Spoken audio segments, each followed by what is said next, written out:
बिंदिया नाम की एक बहुत ही होनहार लड़की थी जिसकी नई नई कॉल सेंटर में नौकरी लगी थी। बिंदिया के पिता का एक एक्सीडेंट में देहांत हो गया था और उसकी माँ अक्सर बीमार ही रहती थी। बिंदिया खुशी खुशी अपनी माँ को अपनी नौकरी लगने की बात बताती है। देखो माँ, तुम्हारी बिटिया कितनी होनहार है। जैसे ही मेरा कॉलेज खत्म हुआ वैसे ही मुझे नौकरी मिल गई। अब तुम्हें किसी के भी घर पर काम करने की कोई जरूरत नहीं है। अब मैं जो कमाऊंगी। लेकिन बिंदिया, ये तो कॉल सेंटर की नौकरी है। इसमें तो तुझे रात भर घर से बाहर रहना पड़ेगा और तू सुबह 3-4 बजे घर लौटेगी। अरे ये नौकरी ठीक नहीं है बेटा। ये क्या कह रही हो माँ, भला इसमें क्या दिक्कत है। बेटा, तू देर रात को घर आएगी तो लोग क्या कहेंगे, और क्या ये तेरे लिए सुरक्षित रहेगा। माँ, हमारे घर के खर्चे हमें चलाने हैं, लोगों को नहीं। इसलिए लोग क्या कहते हैं इससे मुझे कोई फर्क नहीं पड़ता है। और रही बात मेरी सुरक्षा की, तो तुम उसकी फिक्र मत करो, मैं पूरा ध्यान रखूंगी। मैं एक ऑटो लगा लूंगी जो रोज मुझे घर छोड़ देगा। अरे पर माँ, ये नौकरी भी बहुत मुश्किल से मिली है और रात में काम करने के लिए वो लोग ज्यादा पैसे भी देंगे। अब बस भी करो माँ, मुझे अब अपने घर के हालात सुधारने हैं। मैं ये नौकरी करूंगी बस। बिंदिया अपनी जिद के आगे अपनी माँ की नहीं सुनती है और वो उसी रात से नौकरी पर जाने लगती है। वो ऑटो में बैठकर अपने ऑफिस जा रही थी और सोचती जा रही थी, ये रात को सारे रास्ते कितने सुनसान और डरावने से लग रहे हैं। मैंने माँ से इतनी बड़ी बड़ी बातें तो कर दी हैं, लेकिन सच तो यह है कि अब मुझे भी डर लग रहा है। खैर, अब हिम्मत करके काम तो करना ही पड़ेगा। बिंदिया का ऑफिस में पहला दिन था और वहां पर और भी कई लड़कियां थीं। बिंदिया अच्छे से काम करती है और फिर उसकी शिफ्ट खत्म हो जाती है। चलो, आज का दिन तो अच्छे से बीत गया। अब जल्दी से घर निकलती हूँ। बिंदिया जब ऑटो का इंतजार कर रही थी तो वहां पर उसे एक लड़की खड़ी दिखाई देती है। बिंदिया उसके पास जाकर उससे कहती है, हेलो, क्या आप भी यहाँ काम करती हैं? हाँ, मेरा नाम निधि है, मैं भी इसी कॉल सेंटर में काम करती हूँ। अरे वाह, आपसे मिलकर खुशी हुई। जी मुझे भी। बिंदिया उस लड़की से और बात करती उससे पहले उसका ऑटो आ जाता है और वो चली जाती है। अब रात के 3 बज रहे थे और सभी रास्ते एकदम सुनसान थे। रोड के किनारे एक जीप खड़ी थी जिसमें कुछ गुंडे मवाली लड़के बैठे हुए थे। बिंदिया को ऑटो देखकर वो जोर जोर से सीटियां बजाने लगे। ये क्या, ये कितने आवारा लड़के हैं, भैया जरा जल्दी ऑटो चलाना। लेकिन बिंदिया के कहने के बाद ऑटो वाले ने मानो ऑटो की स्पीड और धीमी कर ली। बिंदिया को कुछ भी समझ नहीं आ रहा था कि ये सब क्या हो रहा है। अरे भैया, आप ऑटो तेज चलाने की बजाय और धीमा चला रहे हैं, क्या बात है? अरे मैडम, शायद ऑटो में डीजल खत्म हो गया है। अरे नहीं, ये भी अभी होना था क्या? तभी वो लड़के अपनी गाड़ी से बिंदिया का पीछा करने लगते हैं। मैं अभी पुलिस को फोन करती हूँ, मुझे यहाँ कुछ ठीक नहीं लग रहा है, कहीं ये गुंडे मुझ पर हमला न कर दे। जैसे ही बिंदिया ने पुलिस का नाम लिया वैसे ही वो लड़के अपनी कार मोड़कर वापस चले गए। क्या? ये तो बहुत अजीब बात है, इन्हें कैसे पता चल गया कि मैं पुलिस को फोन करने जा रही हूँ?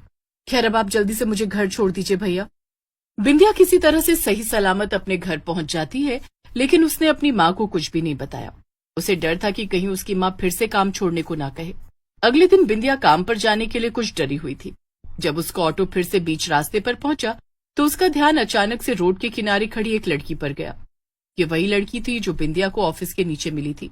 अरे भैया, जरा ऑटो रोकना। बिंदिया ऑटो रोककर उस लड़की के पास जाती है और उससे कहती है, अरे तुम तो वही हो ना जिससे मैं कल मिली थी? तुम भला यहाँ क्यों खड़ी हो? हाँ, मैं यहीं पास में ही रहती हूँ, इसलिए पैदल चलकर ही ऑफिस आ जाती हूँ। अरे तो तुम पैदल क्यों जा रही हो? देखो ना, मेरा ऑटो यहीं खड़ा है, आओ ना, तुम मेरे साथ चलो। बिंदिया के बार बार कहने पर निधि उसके साथ बैठकर ऑफिस चली जाती है। लेकिन जैसे ही वो दोनों ऑटो से उतरती हैं और बिंदिया ऑटो वाले को पैसे देने लगती है, वो लड़की फिर से गायब हो जाती है। अरे ये तो बड़ी अजीब लड़की है, ये बार बार गायब कहाँ हो जाती है? आज तो मैं इसे ऑफिस में ढूंढ कर ही रहूंगी। बिंदिया ऑफिस की रिसेप्शन पर जाकर निधि के बारे में पूछने लगती है। जी, मुझे यहाँ पर काम करने वाली एक लड़की के बारे में पूछना है, उसका नाम निधि है। नहीं, यहाँ तो इस नाम की कोई भी लड़की काम नहीं करती है। हाँ, कुछ वक्त पहले निधि नाम की एक लड़की थी, लेकिन अब वो यहाँ नहीं है, उसकी तो एक हादसे में मौत हो गई थी। ये सब सुनकर बिंदिया के पैरों तले जमीन ही खिसक जाती है। बिंदिया मन ही मन सोचती है, अगर इस ऑफिस में काम करने वाली निधि मर चुकी है तो वो निधि कौन थी जो अभी तक मुझसे मिल रही थी? बिंदिया अपनी डेस्क पर जाकर बैठ जाती है और उसका आज काम में बिल्कुल भी मन नहीं लग रहा था। उसके दिमाग में बस निधि घूम रही थी। उसे इतना परेशान देखकर उसके पास बैठी सुमन क्या बात है बिंदिया, तुम कुछ परेशान नजर आ रही हो, क्या हुआ? अरे सुमन, मेरे साथ एक बड़ी अजीब घटना घटी है। मुझे एक लड़की ऑफिस के बाहर मिलती है जिसका नाम निधि है, और वो मुझसे कहती है कि वो इसी ऑफिस में काम करती है, और अचानक से वो गायब भी हो जाती है। लेकिन आज मैंने रिसेप्शन पर जाकर पता किया कि यहाँ पर ऐसी कोई भी लड़की नहीं है। तो फिर आखिर वो कौन है जो मुझे मिलती है? क्या तुम्हें भी वो लड़की नजर आती है क्या? मुझे भी से क्या मतलब है तुम्हारा सुमन? क्या तुमने भी उसे देखा है?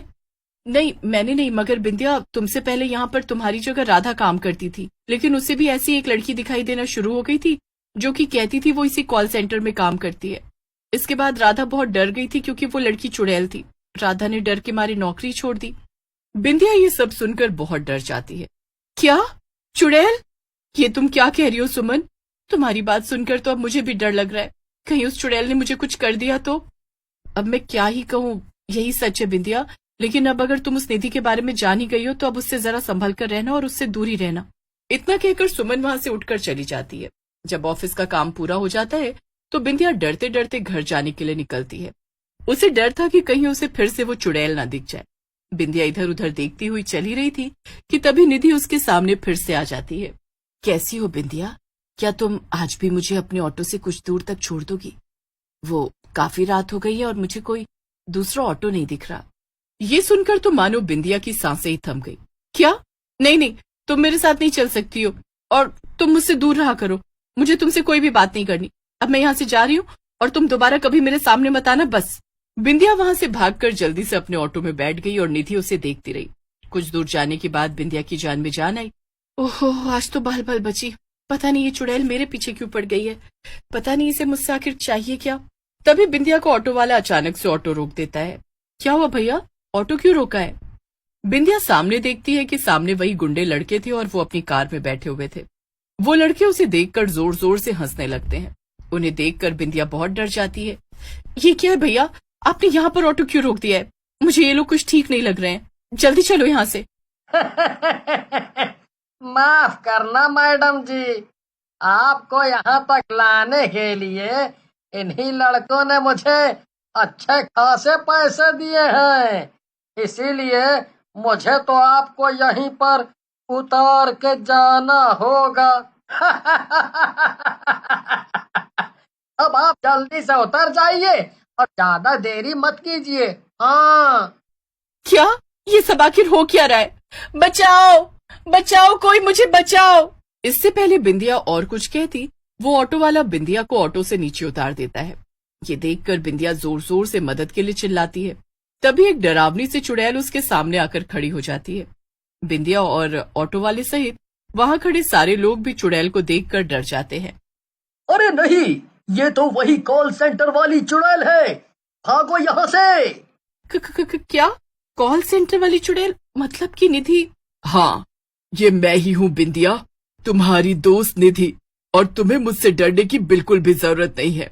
मैं तुम्हें कोई नुकसान नहीं पहुंचाऊंगी। चुड़ैल देखती है कि वो लड़के और ऑटो वाला भागने की कोशिश कर रहे थे, लेकिन चुड़ैल उस ऑटो वाले के ऑटो में और उन गुंडों की कार दोनों में ही आग लगा देती है, जिससे कि वो सब अंदर ही अंदर जलकर मर जाते हैं। ये सब आखिर हो क्या रहा है यहाँ? तुमने इन सबको क्यों मारा? मैं तुम्हें सब कुछ समझाती हूँ। असल में मैं पहले उसी कॉल सेंटर में काम करती थी जहाँ अभी तुम करती हो। ये गुंडे अक्सर इसी जगह पर आकर मुझे छेड़ते थे। ये ऑटो वाला भी इन्हीं से मिला हुआ था। इन लोगों ने मिलकर बहुत सारी लड़कियों की जिंदगी बर्बाद की है। एक दिन जब इन लोगों ने मुझे भी फंसाना चाहा तब मैं यहाँ से भाग निकली, लेकिन इन्होंने मेरा पीछा किया और जानबूझकर मुझे टक्कर मार दी ताकि मैं पुलिस में इनकी कंप्लेन न कर सकूं। इस टक्कर से मेरी जान चली गई और मैं यहीं भटकने लगी। क्या? ये तुम क्या कह रही हो? क्या ये सच है? पर फिर तुम क्या हमेशा ऐसे ही भटकती रहोगी? हाँ, जब मेरी जान गई तब से मैंने ये ठान लिया कि मैं इन लोगों को किसी भी लड़की की जिंदगी बर्बाद नहीं करने दूंगी। इसलिए मैं कॉल सेंटर के पास ही भटकती थी और यहाँ से आने जाने वाली लड़की की रक्षा करती थी। लेकिन आज इन लोगों को मारकर मैंने ये किस्सा हमेशा के लिए खत्म कर दिया है। अब मैं आजाद हो जाऊंगी। फिर तो मैंने तुम्हें बहुत गलत समझा। तुमने तो मेरी जान बचाई है, तुम्हारा बहुत बहुत शुक्रिया। ये तो मेरा फर्ज था बिंदिया। अब तुम कभी भी काम पर जाते वक्त डरना मत और अपना ध्यान रखना। इसके बाद चुड़ैल गायब हो गई और बिंदिया भी आराम से अपनी नौकरी बिना किसी के